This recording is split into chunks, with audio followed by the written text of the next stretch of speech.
Hello Midnights. Up next, Sasquatch, North America's lasting mystery, where wild landscapes meet the power of human conviction. Let us know where you are listening from and don't forget to subscribe. Thank you. In the secluded corners of the North American wilderness, where ancient forests whisper secrets and mist clings to mountain peaks, a compelling enigma persists: Bigfoot, or Sasquatch. This towering, ape-like creature, an enduring figure of folklore and modern fascination, embodies the allure of the unknown and the enduring power of myth in a seemingly demystified world. While mainstream scientific consensus leans heavily towards skepticism, the persistent narratives, alleged sightings, and profound cultural resonance of Bigfoot demand a deeper exploration into its origins, its hold on the human imagination, and its place in the intersection of nature, legend, and our yearning for discovery. It is a prime subject within cryptozoology, the study of hidden or unconfirmed animals.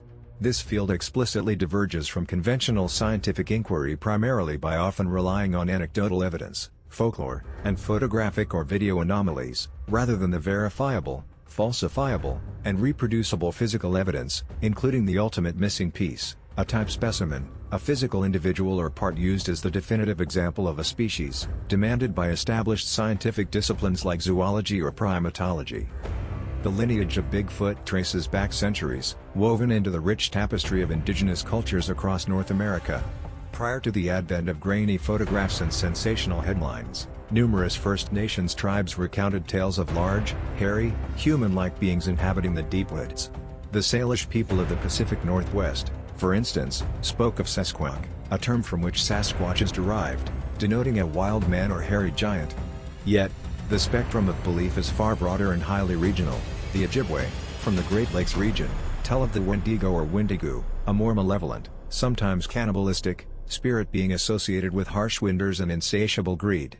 In stark contrast, the Kwakiutl and Lummi narratives of the Pacific Northwest often portray a more benevolent Zoanakwa or basket ogress, a powerful, often sleepy, figure possessing wealth and associated with nature's bounty. These oral traditions were not mere campfire stories but genuine cultural narratives, often depicting these beings not merely as animals, but as supernatural entities, guardians of sacred lands, spiritual teachers who impart wisdom about ecological balance, or powerful figures maintaining harmony between human and natural worlds. Their roles often include punishing those who disrespect nature or guiding those lost in the wilderness. From a linguistic perspective, the very etymology of these diverse indigenous terms, such as the Lakota Sushiatanka, reveals a spectrum of cultural interpretations ranging from revered elders to cautionary figures, far more nuanced than the singular Western Bigfoot moniker. Unlike the Western drive for definitive proof, many indigenous narratives find sufficiency and wisdom within the mystery itself, seeing it as integral to the spiritual integrity of the land and a reflection of a holistic worldview that integrates humanity within, not above, nature. The modern Bigfoot phenomenon truly ignited in the mid-20th century, propelled by a series of sensationalized events. This surge also coincides with a significant historical trend, westward expansion and the intensified human engagement with the untamed wilderness.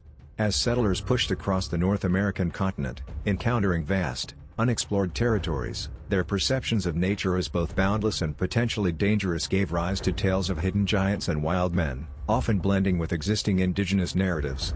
Cases like the Ape Canyon incident of 1924, where miners near Mount St. Helens claimed to be attacked by rock-throwing ape men, show how older wild man folklore could merge with dramatic encounters to capture public imagination, even without concrete evidence. It wasn't until 1958, however, that the creature acquired its enduring name. When bulldozer operator Jerry Crude discovered enormous footprints in Humboldt County, California, local loggers began referring to the mysterious track maker as Bigfoot, a term quickly popularized by local media.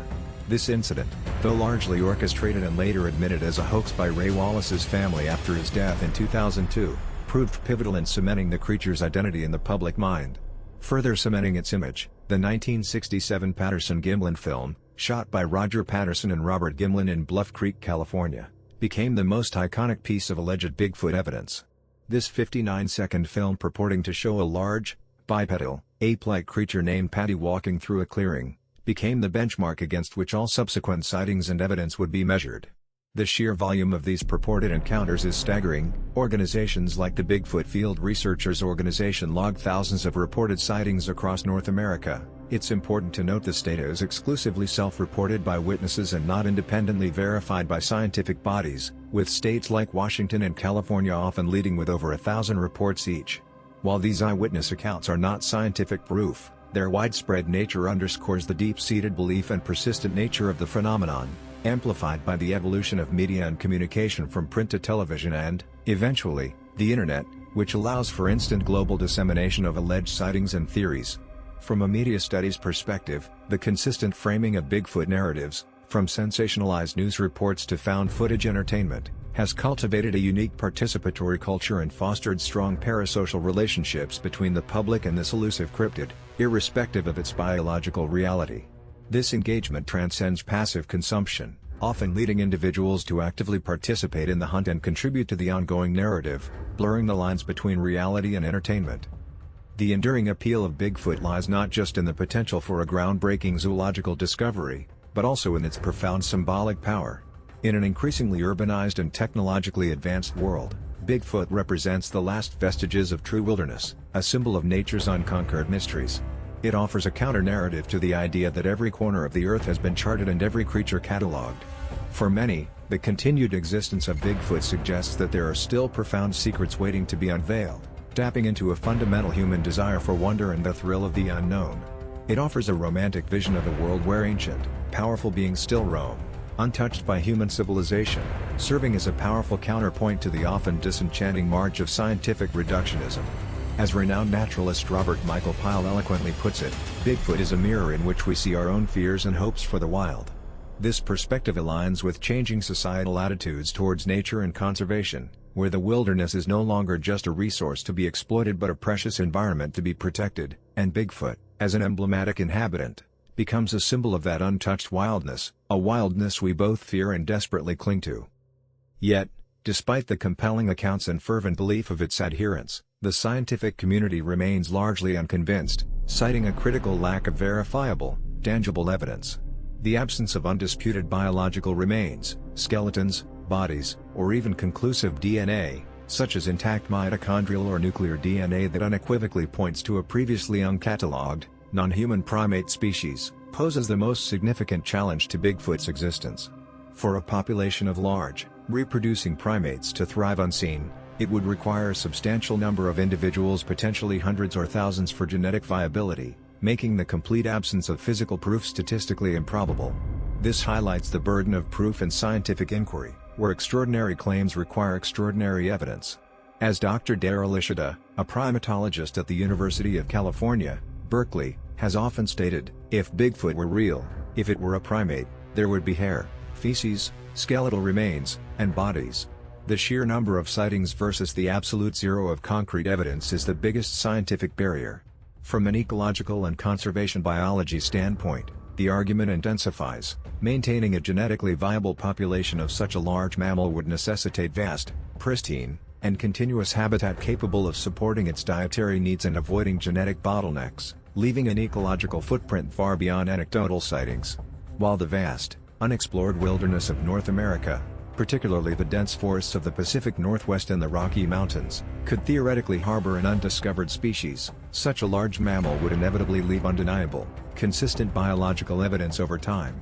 Even for scientists, the possibility of a genuine discovery, however remote, fuels a cautious intrigue, but the scientific method demands more than just possibility.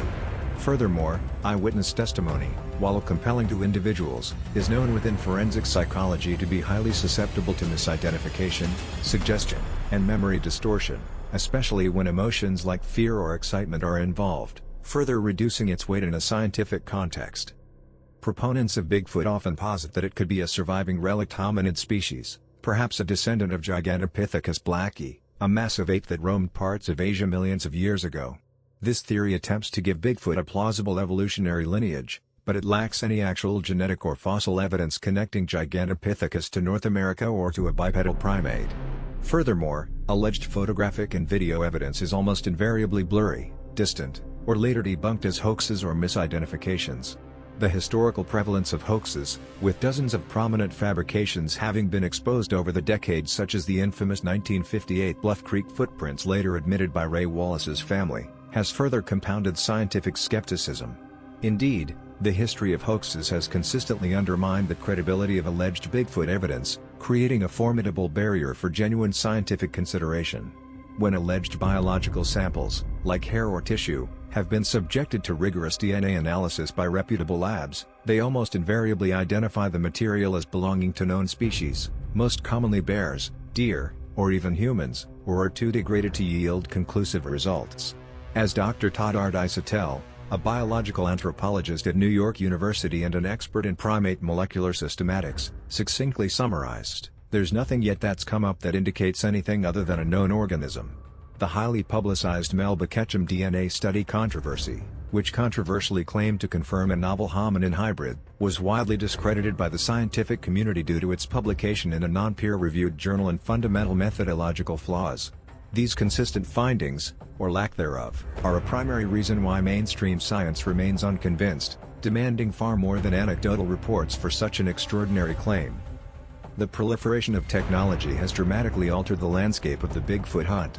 No longer confined to blurry photos and shaky home videos, contemporary researchers, both amateur and professional, leverage sophisticated equipment.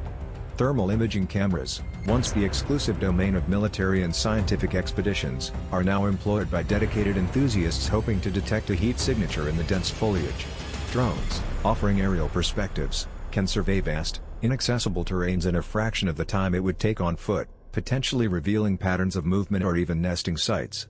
Acoustic monitoring devices, often left in remote areas for extended periods, record ambient sounds, scrutinizing every hoot, howl, or wood knock for patterns that might suggest a non-human origin. The hope is that these tools will eventually capture irrefutable, verifiable evidence, moving the debate from anecdotal to empirical. Beyond the scientific debate, Bigfoot has undeniably made a significant cultural impact. It serves as a symbol of the untamed wilderness, our inherent curiosity, and the enduring human desire to believe in something extraordinary.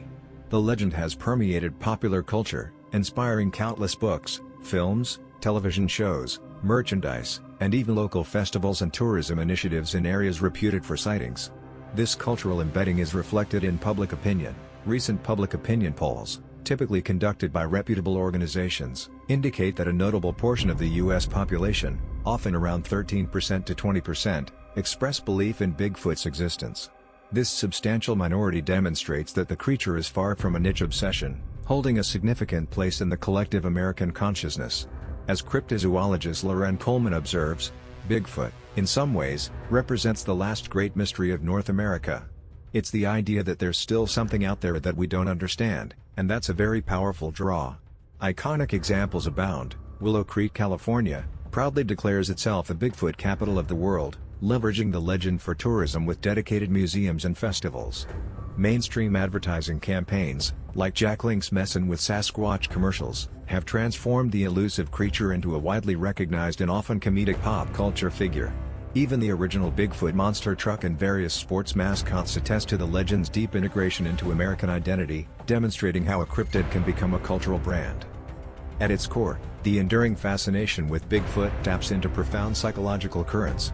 In an era where scientific advancement continuously demystifies the world around us, the idea of an undiscovered, large, human-like creature offers a potent counterpoint, a realm where mystery still thrives. It speaks to a deep-seated human need for wonder and perhaps a desire to believe that not everything is reducible to cold, hard facts.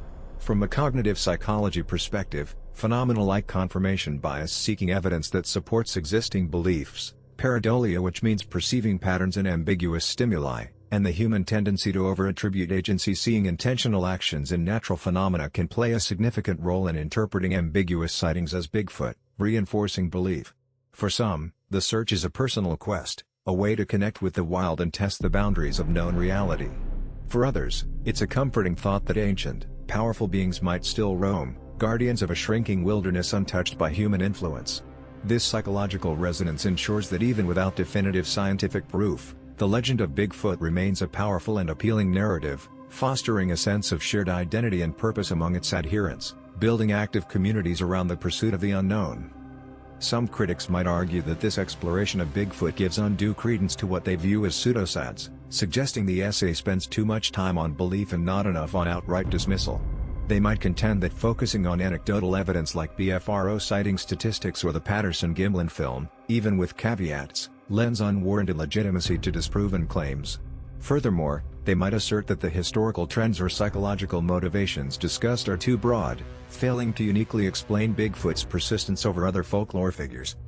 However, the essay's intent is not to scientifically validate Bigfoot's existence, but to analyze the multifaceted phenomenon of Bigfoot. While acknowledging the overwhelming scientific skepticism and the rigorous demands of empirical proof, the essay deliberately explores why Bigfoot remains so culturally pervasive and psychologically compelling. The inclusion of sighting data, for instance, is not to suggest biological proof, but to illustrate the sheer scale of reported encounters and public interest, which is central to understanding the legend's cultural footprint.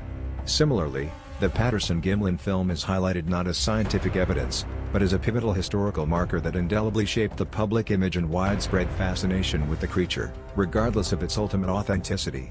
The discussion of hoaxes explicitly reinforces the reasons for scientific caution and skepticism, rather than diminishing it. By examining Bigfoot through lenses of folklore, history, psychology, and cultural studies, the essay aims to provide a comprehensive understanding of why this particular mystery continues to endure, even in the absence of biological consensus. It argues that the belief in Bigfoot, and its role in human narratives and environmental perceptions, is a valid and rich area of inquiry in itself, irrespective of whether a definitive specimen is ever discovered. It is crucial to recognize that the perception of Bigfoot, or its analogs, varies significantly across different cultures and backgrounds, moving beyond the Western pop culture image to encompass spiritual, cautionary, or deeply integrated traditional beliefs. For many indigenous North American cultures, the Sasquatch or similar beings are not merely unknown animals but hold profound spiritual significance. They are often viewed as guardians of the land, wise elders, messengers, or even spiritual protectors of particular territories. These figures are typically treated with respect and reverence, rather than as something to be hunted. They are frequently integrated into complex moral tales, teaching lessons about respecting nature, community harmony, or the consequences of disrespecting the wild. For example, the Lakota Sioux speak of Shiatonka, which means great elder brother, a revered figure. For these communities, the goal is often not to prove their existence to outsiders, but to honor their traditional place in the world. From a cultural geography perspective, the presence of such entities profoundly mythologizes the landscape, imbuing specific forests and mountains with deeper meaning and shaping how communities interact with their natural environment. In contrast, Western cryptozoologists and enthusiasts primarily view Bigfoot as a plausible, albeit undiscovered, species of primate. Their focus is on scientific proof, collecting DNA, photographic evidence, and physical samples to validate its existence within a biological framework. For many, it's a thrilling pursuit, driven by the desire to be part of a groundbreaking discovery. The wilderness is seen as a place where hidden secrets still reside, and technology as a tool to uncover them. The mainstream scientific community, predominantly Western trained, while theoretically open to new discoveries, maintains a high degree of skepticism. Scientists generally attribute sightings to misidentification of known animals, pareidolia, or the perpetuation of folklore and hoaxes, acknowledging the cultural significance but demanding empirical evidence for biological study. Globally, the existence of wild man analogs further illustrates this cultural diversity. Figures like the Yeti, Almaz, Yowie, Orang-Pendek, and Yaren share common traits: hairy, bipedal, reclusive, but their specific characteristics, habitats, and cultural roles are often unique to their region's environment and belief systems. These creatures often serve similar cultural functions, embodying elements of the untamed, or acting as symbols of ecological balance, reflecting a universal human tendency to populate the wild with powerful, ambiguous figures. Beyond the empirical debate, the Bigfoot phenomenon implicitly touches upon deeper philosophical, ethical, and ideological questions that resonate within broader human discourse. From an epistemological standpoint, the theory of knowledge, so to speak, Bigfoot forces a confrontation between different ways of knowing. Scientific inquiry demands empirical, reproducible evidence, prioritizing the observable and testable. Yet, much of the Bigfoot narrative rests on anecdotal accounts, personal experience, and oral tradition, forms of knowledge that, while powerful within certain contexts, do not meet scientific rigor.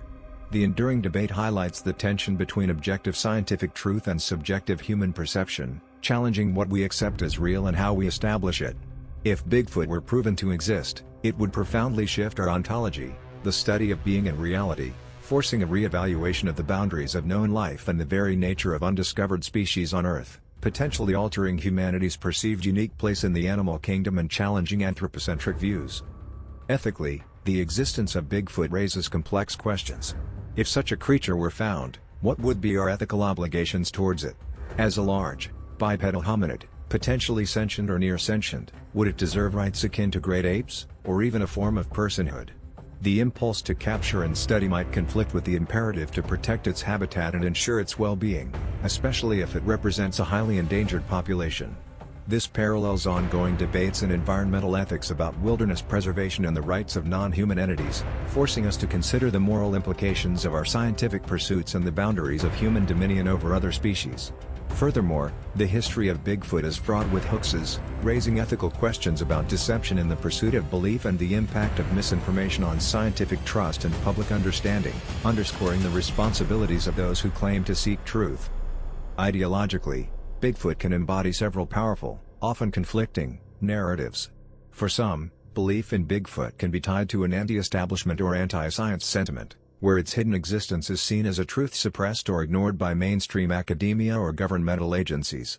This perspective casts the scientific consensus as rigid or close-minded, feeding into a broader distrust of official narratives and fostering a desire for alternative sources of knowledge and a rejection of perceived intellectual authoritarianism, particularly prevalent in an age shaped by events like the Vietnam War, Watergate, or ongoing public health crises that challenge trust in institutions. Conversely, Bigfoot also appeals to a romanticism of the wild and elements of primitivism. It represents an escape from modern industrial society, a yearning for untouched nature, and the idea that some parts of the world and indeed, ourselves remain wild, mysterious, and unconquered by civilization. It speaks to a desire for a world that still holds secrets, a counter-narrative to technological encroachment and environmental degradation. For some, Bigfoot even connects to broader paranormal or conspiracy ideologies, where its hidden nature is part of a larger, unexplained world or a deliberate cover-up, blending cryptid lore with wider esoteric beliefs and a desire to see patterns in the unexplained, even when empirical data is scarce. In an increasingly mapped and technologically transparent world, the enduring mystery of Bigfoot takes on a new significance. As satellites chart every square meter of the Earth's surface and advanced sensors peer into its deepest corners, the idea of a large, unknown primate remaining hidden becomes increasingly challenging for conventional science to accept. Yet, paradoxically, this very advancement might fuel the legend. Every unsuccessful search, every inconclusive finding, can be reinterpreted by believers as further proof of Bigfoot's extraordinary elusiveness and intelligence, or as evidence of a deeper, perhaps institutional, conspiracy to conceal its existence. This constant tension between the impulse to discover and the desire for the unknown defines the phenomenon's future. It suggests that for some, the value of Bigfoot lies precisely in its elusive quality, a mystery worth preserving in a world that seems to offer fewer and fewer genuine enigmas. The allure of the undiscovered, of a final frontier of sorts, means that Bigfoot's cultural footprint may well outlast any definitive scientific finding, whether proving or disproving its biological reality. The future of the Bigfoot phenomenon is likely to remain in this fascinating interstice, a creature of folklore continuously reimagined through scientific inquiry, technological pursuit, and cultural longing.